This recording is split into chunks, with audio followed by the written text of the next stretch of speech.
Guys, good evening. Nandito po ako sa tabi ng dagat. Ako lang mag-isa. Hinihintay ko yung anak ko at saka yung apo ko kasi bumili sila ng pagkain. Sinupresa nila ako na dinala dito sa MOA kasi birthday nila bukas. So ngayon ang hinili nila sa akin, punta raw kami dito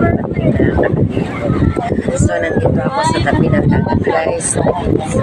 Pero marami akong katabi dito, guys. Maraming tao dito, guys.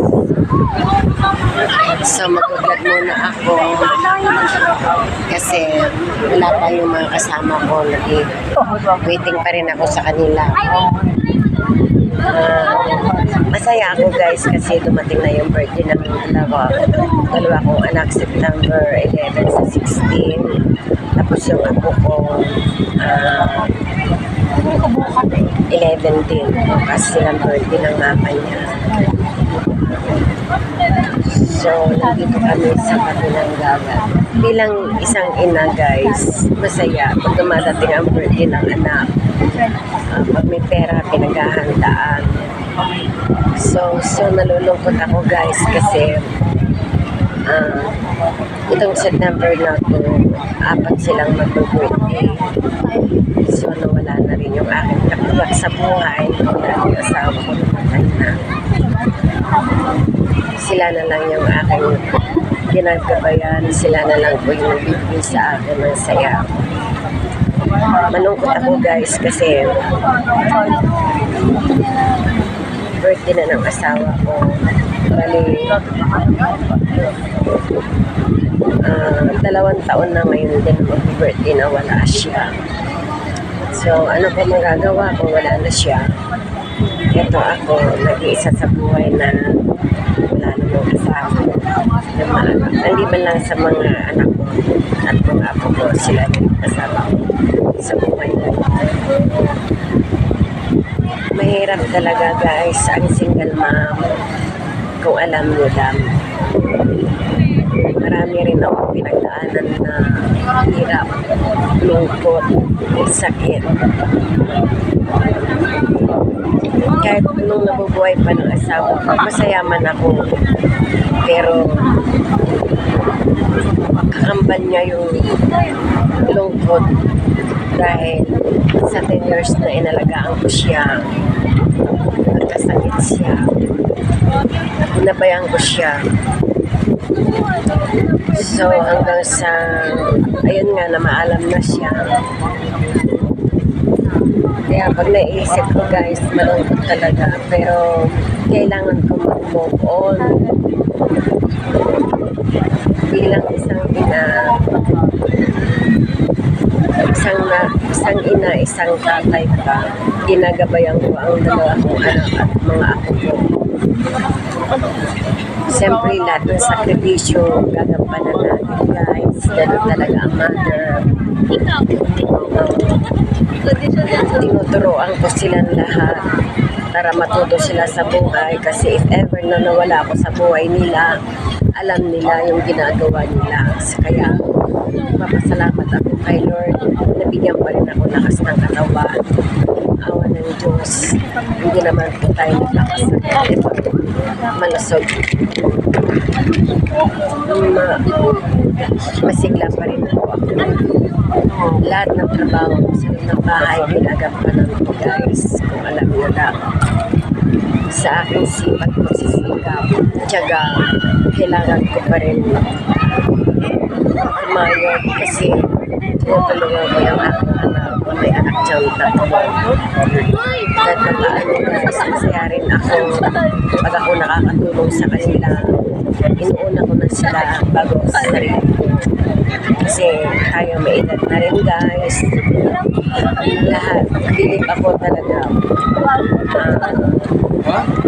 Bilang isang ina talaga naman, focus mo lahat ng oras mo sa kanila. Lalo na sa lahat ng gawain ng bahay, mag-aasikaso, lahat. Ginagampanan ko, guys, kasi hindi naman tayo lumaki mayaman. Para city free lang tayo. Lumaki tayo sa hirap, guys. Noon ako'y bata, sinasabi ko sa kanila na noon ako'y bata, nag-aaral pa. Lahat, nagagawa namin lahat ng trabaho. Kasi nasanay naman po ako sa trabaho. Lalo sa probinsya. Alam niyo naman sa probinsya, guys, kung maniwala kayo at hindi. Nung kami bata, mga elementary kami, ang father ko at mother ko medyo strict. Kaya pagkaling namin sa school, meron kami tukang trabaho pagdating namin. Isipin nyo guys, pagdating ng uwian namin ng 5 or 6, pupunta pa kami sa bukid para magtanim. Kayo ba nagagawa nyo yun? Siguro hindi. Pero ako guys, naranasan na yung hirap na buhay sa probinsya ng araw. So, pinalad naman ako, nakipag-asawa ako dito sa syudad.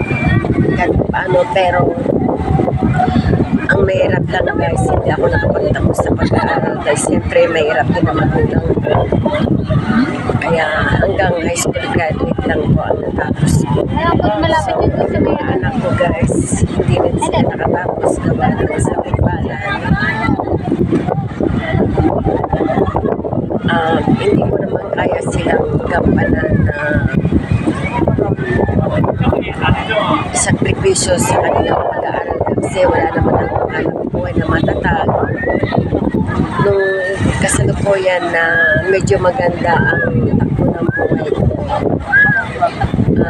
ang mga bata na nasasanay pala sa masarap na buhay may kasamang kaluluhan. So sila hindi nila pinagpursige ang nag-aaral kundi kasama nila yung maging malaya sila, maging masaya sila sa buhay, ganun po sila.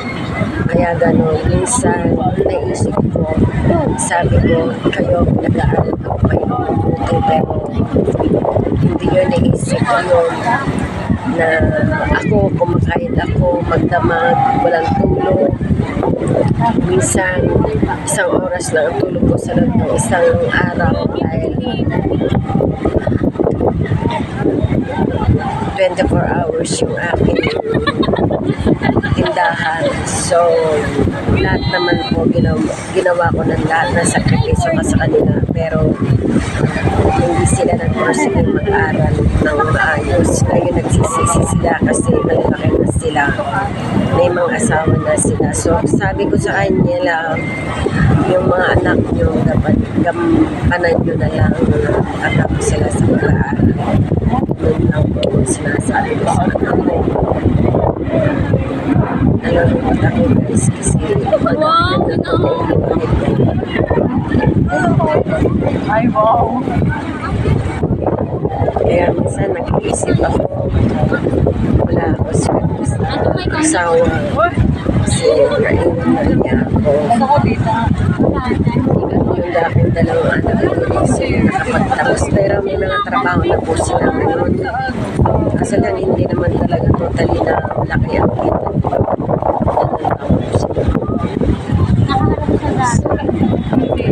Sa balat guys, napag-press ko ang parang nararamdaman sa tabi ng lahat parang nawawala yung depression ko, nawawala yung stress ko. So,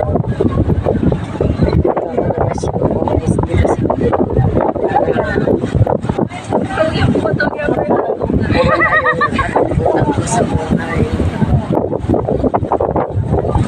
Minsan lagi ako nag-iisip sa buhay.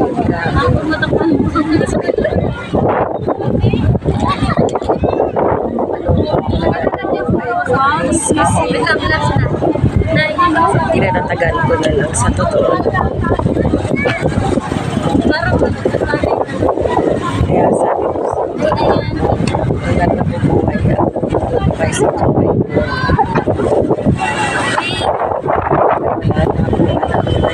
Nagawa niyo sa sarili. Mahirap ang walang wala guys. Sa totoo lang.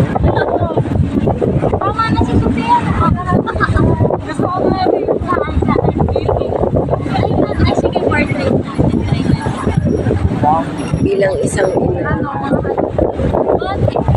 nakakaramdam tayo ng masaya, malungkot, pagod, hirap. Yan ang mga part ng buhay natin na dinadanas natin. Ewan ko sa inyo, siguro masaya kayo, malaya kayo, masaya ang buhay nyo. Pero okay naman po ako kasi dahil yung dalawa kong anak na gumagabay sa akin, ginagabayan din nila ako.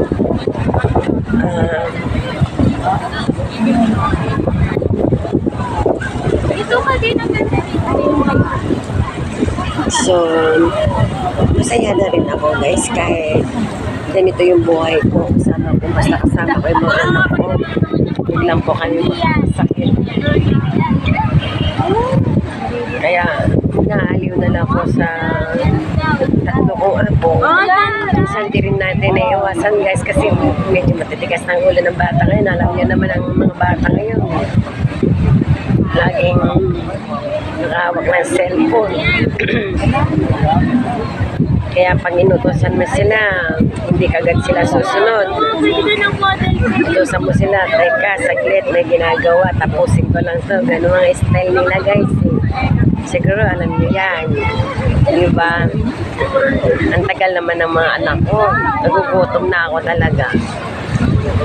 Nag-order kasi sila ng pagkain guys kasi birthday nila, birthday ng anak ko bukas at saka anak niya bukas. So, pinagsabay na ang celebration namin dito sa MOA. Nandito kami sa dagat, tabi ng dagat. Ayan, nakikita nyo guys, nandito kami sa dagat.